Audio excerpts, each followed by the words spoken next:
Hey all, so welcome back to my channel. If you're new here, hi, I'm Mabel and I'm 20 years old. I have multiple congenital heart defects. I was born with tetralogy of Fallot, double outlet right ventricle with a ventricular septal defect, dextrocardia, a heart murmur, PDA, and COA, and I've had 2 open heart surgeries so far. So today I want to talk about the history of congenital heart disease. I could honestly make this what my channel is about, but I'm not going to. But I do want to do a deep dive. I have my computer behind me, which is probably what you hear. If you hear something, I am gonna eventually, I think, get a camera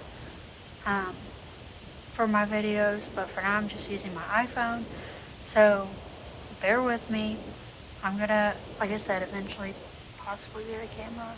I don't know yet. But so yeah, so let's get into it. Okay, so there was once a time when babies born with congenital heart disease were never expected to survive. No surgeries, no heart-lung machines, no pediatric ICUs, and no hope. Families were told there's nothing doctors could do, but over time, medicine began attempting what once seemed impossible: operations on the human heart itself. I really quickly want to talk about a movie that I watched. It's a true story. Tetralogy flow is what I have. It's 4 heart defects in one. So,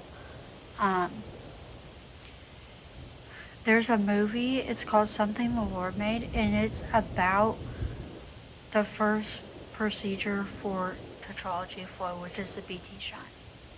You can watch it on HBO Max, or they have it on YouTube for free.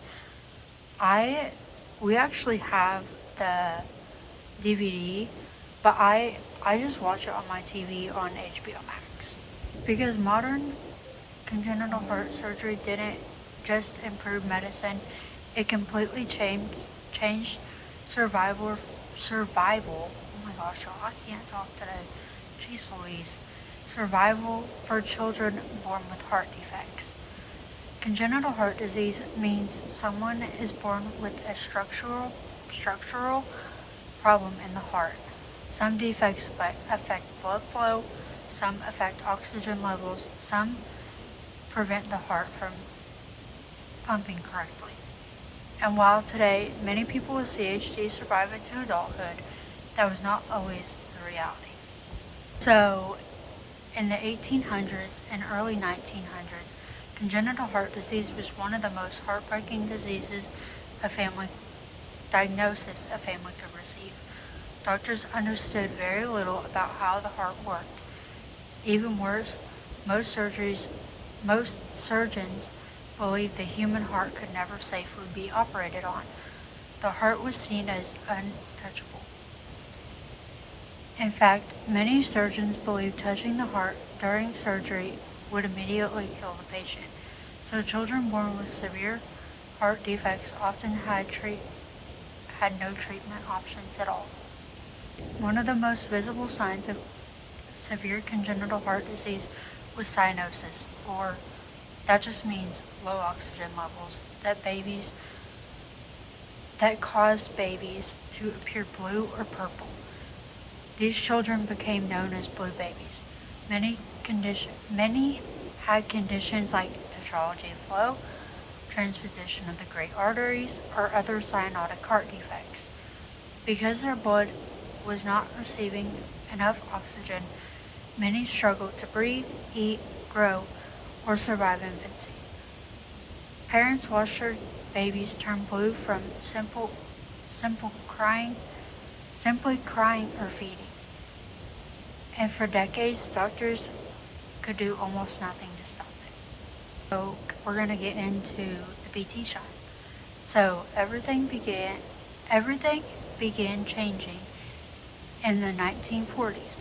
A surgeon named Alfred Blaylock, along with Helen Taussig and surgeon technician Vivian Thomas, helped create one of the most important surgeries in CHD history, the Blaylock-Taussig shunt, or the BTT shunt.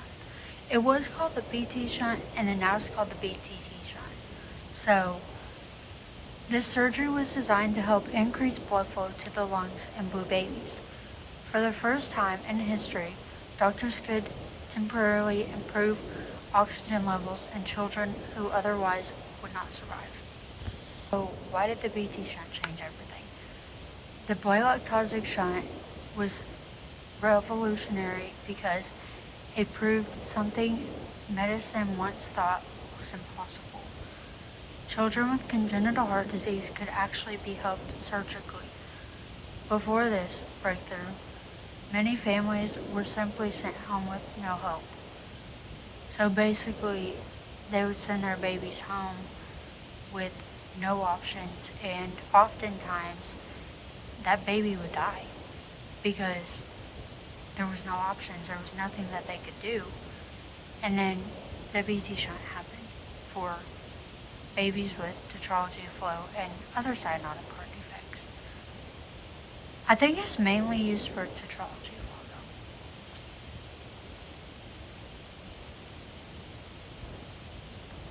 Suddenly, blue babies began surviving longer. This surgery did not cure congenital heart disease, but it changed the future of pediatric cardiac surgery forever. So, the heart-lung bypass machine. So, another enormous breakthrough came in the 1950s with the invention of the heart-lung machine, or the heart-lung bypass machine. Before this machine existed, surgeons could not safely operate inside the heart because blood still needed to circulate through the body. The heart-lung bypass machine temporarily took over work of the heart and the lungs, allowing surgeons to stop the heart during surgery. This changed everything. So in my next video, I'm going to stop it right here. But in my next video, I want to go down and talk more about the history of CHD.